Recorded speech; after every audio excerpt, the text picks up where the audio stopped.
¿Cómo es el trabajo diario? Bueno, el trabajo diario en lengua de señas y ha evolucionado muchísimo en lo que es el trabajo con la lengua. Yo hace 24 años que me recibí y en ese momento se trabajaba más que nada el oralismo. Se hacía mucho hincapié en que los chicos se tenían que oralizar. Gracias a Dios y con todo un trabajo que se fue realizando, se vio que por ahí no son esos los tiempos, que tarda mucho la detección. Bueno, en este momento también hay una ley que se realiza un estudio a nivel de los niños nacen, que también puede ser un determinante y es un despistaje para ver si puede haber una hipoacusia, y si no, había veces que se detectaba ponerle después de los 3-4 años y era mucho tiempo perdido, que ese nene hasta ese momento no estaba comunicado con nadie. Generalmente un nene sordo nace en un hogar oyente, entonces el resto tampoco va a entender eso. Se ha luchado mucho. Nosotros, es más, te digo, el momento que yo estudié en un lugar totalmente oralista y de contrabando, los fines de semana estudiábamos lengua de señas en la Asociación Platense de Lengua de Señas, porque yo estuve justo en La Plata. Y no podías decir, era mala palabra decir que estudiabas lengua de señas. Bueno, me recibí, vine y uno empezó a trabajar con eso y se fue dando lugar a sordos que hay dentro de nuestra comunidad, que es minoritaria. No tenemos por ahí una asociación como habría en otros lugares, y se le fue dando participación en la escuela, porque cada alumno sordo también necesita un referente sordo que pueda acompañar y que pueda entender eso. Y también que los papás puedan ver, un papá oyente, que ve que ese chico no habla, que no se expresa en lengua de señas, estoy esperando, como nos está pasando ahora, un implante, que tenemos un alumno que estamos hace 2 años y medio esperando un implante, y toda la burocracia de las obras sociales y todo nos llevan a que en un momento tenga 3 años y no esté implantado. Bueno, nosotros estamos trabajando en el minuto cero con lengua de señas y lo aprende como una lengua materna, y es un nene que, como todos, tenemos cosas para decir y expresar, y lo hace en lengua de señas y se aprende igual que el lenguaje oral. Y así como vos hablas, un nene vos decís, como se dice comúnmente, habla media lengua y no le sale esta palabra. Bueno, en lengua de señas es lo mismo. No te puedo terminar una seña y te hace la mitad hasta que la aprende. Y bueno, se trabaja así. Nosotros en la escuela, como te decía, con esto de la ley, la modalidad es intercultural bilingüe y se enseñan 3 lenguas. La lengua de señas, que es la lengua primera, y la lengua materna que traen los chicos. Entonces todo el lenguaje, toda la información va en esa lengua. Yo tengo que llevarle toda la información, el día a día, enseñarle prácticas de lenguaje, matemáticas, todas las áreas desde esa lengua. Después enseño la lengua oral, si se puede oralizar, si es un nene que puede tener un implante o otro tipo de equipo, y la lengua escrita, obviamente, que es el lenguaje que utilizamos nosotros, que es el español escrito. Pero lleva toda esa evolución. Se ha trabajado y se ha avanzado muchísimo en esto, se le ha dado mucho valor. Años anteriores, cuando yo estudiaba, se creía una persona sorda o hipoacústica no llegaba más que al nivel concreto de pensamiento, y es terrible pensarlo desde ahí.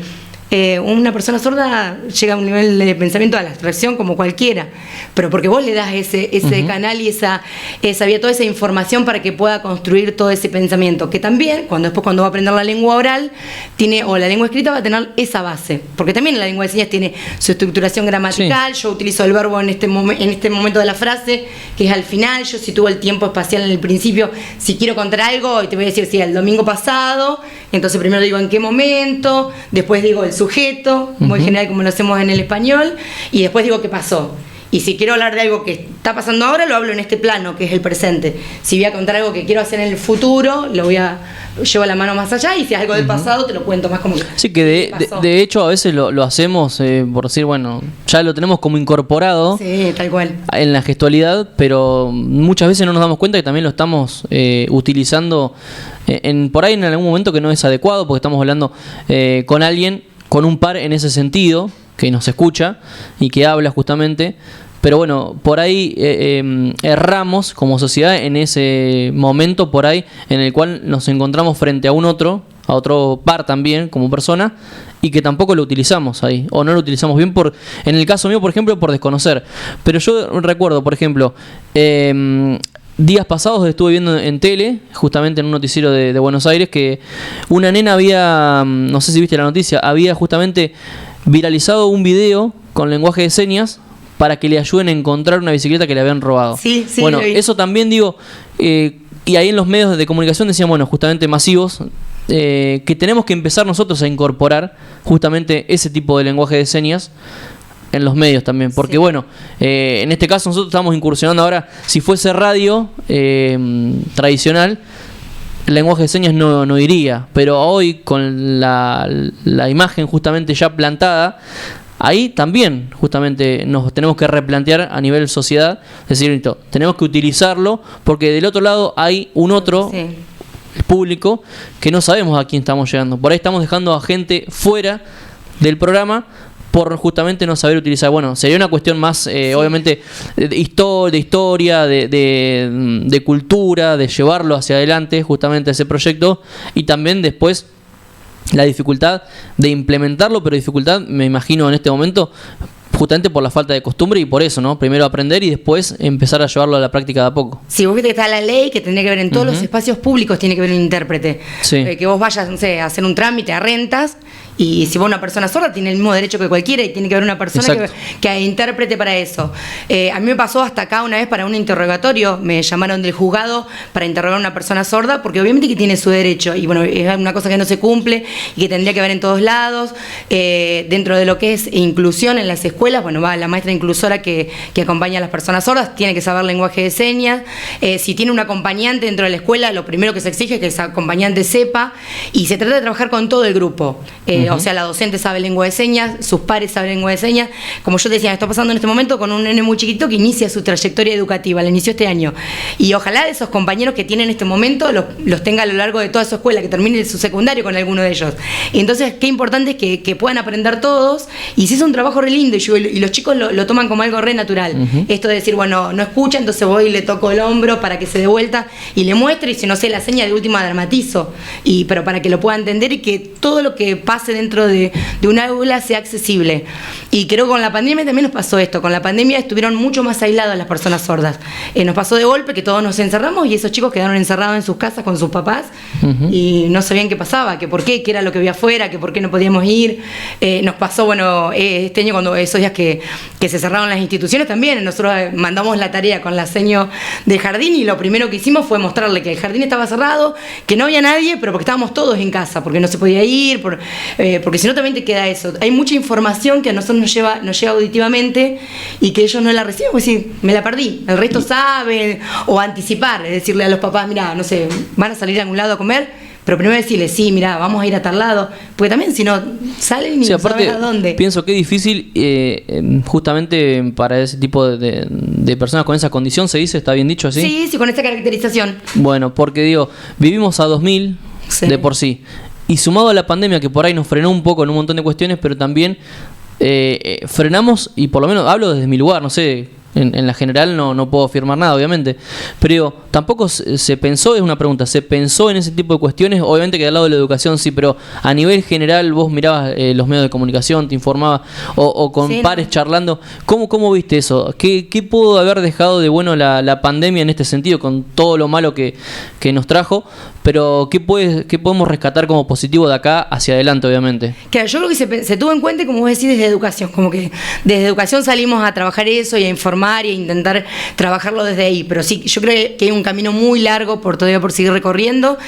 Vos fíjate que a lo que es el nivel al local, en la ciudad, la Dirección de Discapacidad está dando cursos de lengua de señas, y con mucha participación de gente, pero todavía nos falta, creo que un montón. Hay muchísima gente que todavía o no accede a esos cursos, o no está interiorizada, y es muy importante que se maneje, porque que está la ley, y hasta hoy se puede garantizar un intérprete para una persona sorda que lo pueda acompañar a la facultad, porque tiene todo su derecho. Sí. Entonces yo creo que hay mucho camino hecho, y queda mucho por recorrer y por seguir trabajando, pero vamos por buen camino. Eso es lo importante. Es importante justamente. ¿Y qué tan difícil es aprenderlo? No es como un idioma, como cualquier otro idioma.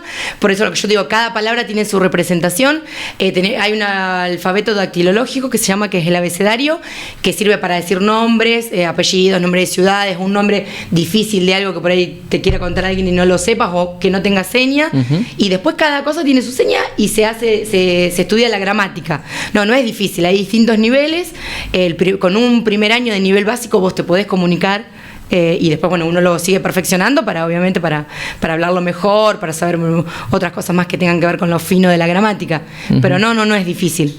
¿Qué proyectos hay ahora, Irupé? Estamos compartiendo la tarde con Irupé Rivero, es directora de la Escuela Especial número 501, y también decíamos profesora de sordos e hipoacúsicos. ¿Qué proyectos hay en la institución, en la comunidad, en este sentido, que estés involucrada, que sepas?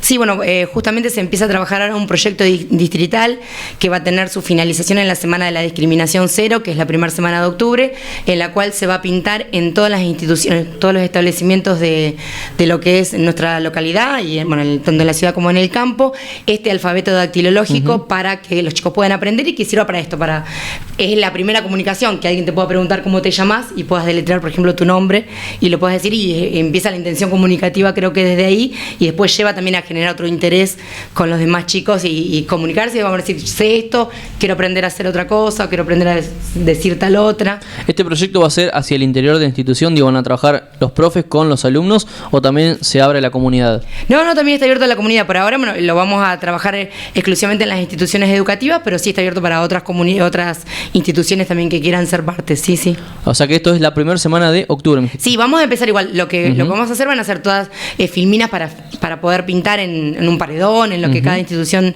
nos quiera ofrecer, este alfabeto dactilológico, y lo vamos a empezar ahora a mediados de septiembre y lo vamos a culminar ahí en la primera semana de octubre. Perfecto, bueno, ¿y qué otras por ahí variantes en cuanto a educativas, ¿no? Se manejan, digamos, a nivel, no sé, distrital o provincial o nacional que conozcas? ¿Cómo se manejan justamente con este tipo de cuestiones del lenguaje de señas? Específicamente,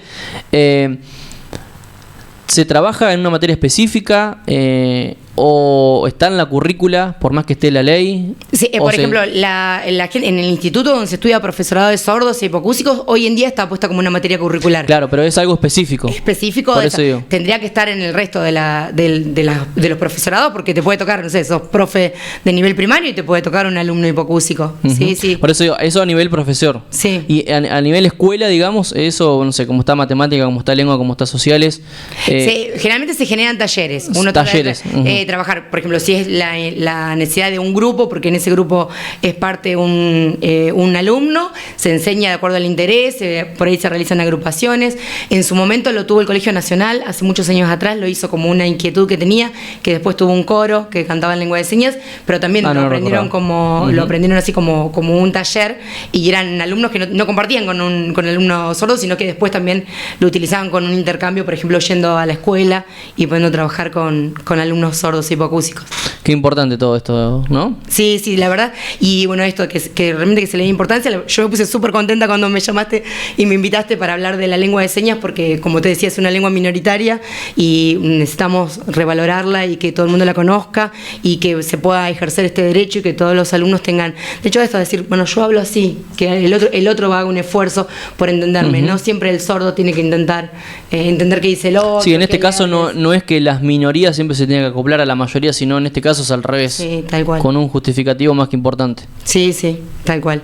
Irupe, bueno, el tiempo ya nos va llevando para seguir la programación, pero bueno, quedan un montón de preguntas, un montón por aprender de parte mía, y bueno, así que el espacio siempre a disposición para compartir. No tiene que ser en una fecha en particular, sino simplemente seguir aprendiendo y poder difundir lo que es para lo que estamos acá también. Sí, bueno, muchísimas gracias y bueno, estaremos en contacto nuevamente. Gracias por la invitación. Ahí estaba la palabra de Irupe Rivero, directora de la Escuela Especial número 501 y profesora de sordos e hipoacúsicos. Nosotros nos vamos con un tema y ya venimos para el cierre de este 11º capítulo de Historias con Frecuencia.